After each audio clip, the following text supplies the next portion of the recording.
I am José Ramón Galán-Mascarós, JR, or JR, as everybody knows me.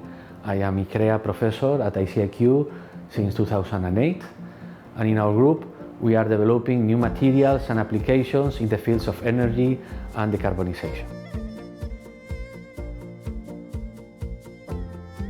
In material science, our objective is to develop new materials and processes to give solutions to current problems.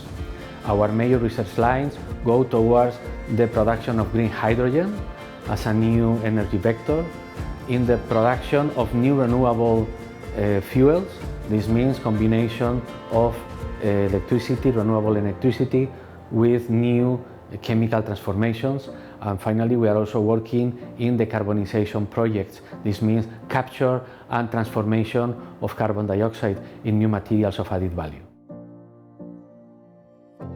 We collaborate with multiple research teams all over Europe, mostly through the framework of several European projects, where we come together bringing different expertises.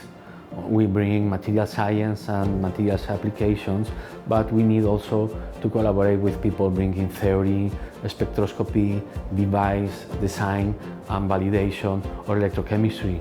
Coming together, we can go and develop projects of large scale.